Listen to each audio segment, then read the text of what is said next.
Assalamualaikum anak-anak, selamat pagi. Apa kabarnya hari ini? Semoga kita semua diberikan kesehatan oleh Allah Subhanahu wa taala. Oke, selanjutnya di sini Miss Dwi akan membahas mengenai tema 2, sub 2 pembelajaran keempat mengenai bahasa Indonesia, pendidikan kewarganegaraan dan ilmu pengetahuan sosial. Silakan disimak. Pertama-tama, kita akan membahas mengenai cerpen. Apa itu cerpen?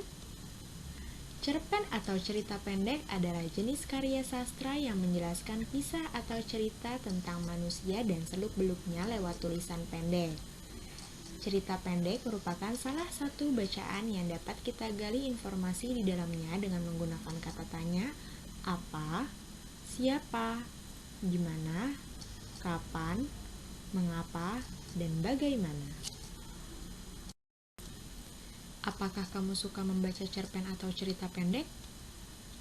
Miss Dwi akan memberikan cerpen atau cerita pendek. Silahkan anak-anak baca cerpennya ya. Cerpen ini tentang tanggung jawab dalam keluarga. Silahkan dibaca dengan teliti dan fokus.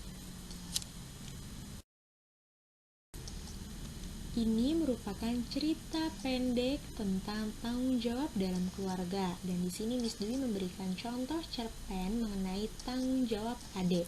Silahkan disimak dengan baik. Dan cerpen ini akan Miss Dwi jadikan sebagai soal kuis, jadi harap dibaca dengan baik. Kalau kecepatan, bisa di stop videonya lalu dibaca terlebih dahulu.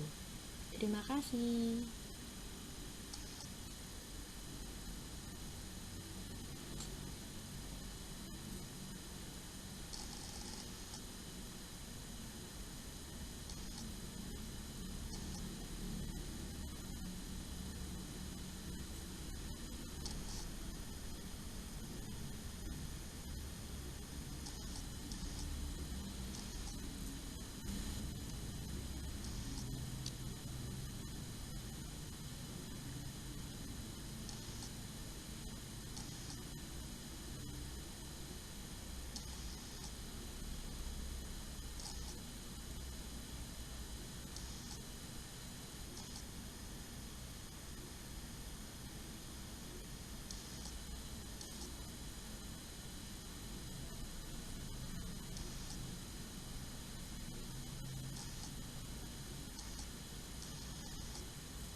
Materi selanjutnya yaitu mengenai tanggung jawab. Di dalam sebuah keluarga inti terdapat ayah, ibu, dan anak. Masing-masing keluarga memiliki tanggung jawab yang berbeda-beda. Ayah merupakan kepala keluarga. Tanggung jawab seorang kepala keluarga adalah mencari nafkah yang halal untuk kehidupan seluruh keluarga.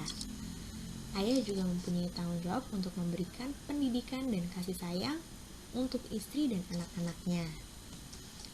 Ayah selalu melindungi keluarga. Selanjutnya yaitu ada dan teladan di dalam keluarga. Ibu mempunyai tanggung jawab untuk mengelola keuangan keluarga dan mempersiapkan segala sesuatu yang dibutuhkan keluarga. Ibu juga mempunyai tanggung jawab untuk menyayangi dan mendidik anak-anaknya. Selain itu, ada anak. Di dalam keluarga, anak juga mempunyai tanggung jawab yaitu menghormati kedua orang tua, tidak boleh berkata kasar atau menyakiti orang tua, membantu orang tua, dan saling menyayangi. Seorang anak harus berusaha melindungi dan merawat saudara kandungnya. Selanjutnya yaitu materi mengenai kegiatan ekonomi terhadap kesejahteraan masyarakat. Kegiatan ekonomi yang dilakukan sehari-hari yaitu ada kegiatan produksi. Yang kedua yaitu ada kegiatan distribusi, dan yang ketiga yaitu ada kegiatan konsumsi. Ketiga kegiatan ekonomi tersebut saling berkaitan satu sama lain. Jadi, apabila satu kegiatan terhambat, maka akan mengganggu kegiatan ekonomi lainnya.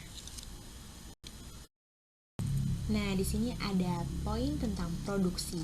Di sini Miss Dwi akan menjelaskan secara lebih detail dan jelas mengenai produksi. Produksi merupakan kegiatan yang menghasilkan barang atau jasa. Pihak yang melakukan produksi adalah produsen. Produsen ini merupakan badan atau orang yang memproduksi atau menghasilkan barang atau jasa, sehingga dari hasil produksi ini akan menghasilkan produk, dan produk ini dapat berupa barang ataupun jasa. Nah, di sini Miss Dwi akan mencontohkan kegiatan produksi. Yang pertama yaitu ada kebun teh. Nah, kebun teh ini merupakan suatu kegiatan produksi. Selanjutnya yang kedua ada padi. Nah, ini juga merupakan kegiatan dari produksi. Kegiatan produksi ini bertujuan untuk memenuhi kebutuhan konsumen.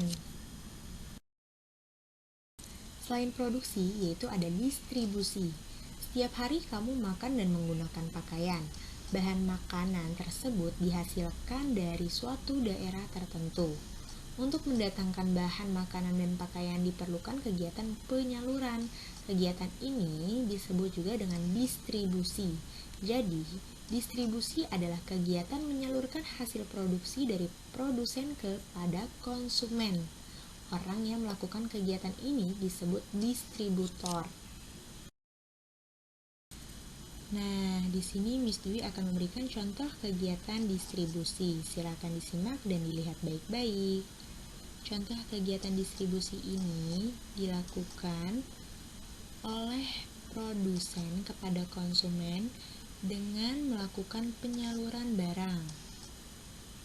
Nah, bisa dilihat di sebelah kanan di sini ada gambar kapal, pesawat, dan mobil, di mana di sini diberikan contoh bahwa barang-barang hasil produksi dikirim kepada konsumen melalui jalur darat ataupun jalur laut.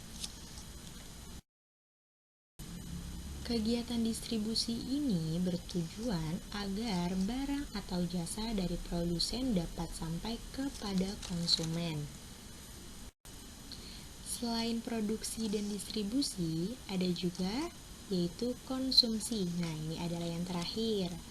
Kegiatan konsumsi adalah kegiatan yang menghabiskan atau menggunakan hasil produksi. Kegiatan konsumsi ini bisa dilakukan secara cepat maupun lambat. Contoh dalam konsumsi yaitu makan, minum, baju, celana, sepatu, menggunakan kendaraan, dan lain-lain. Orang yang melakukan kegiatan konsumsi yaitu konsumen.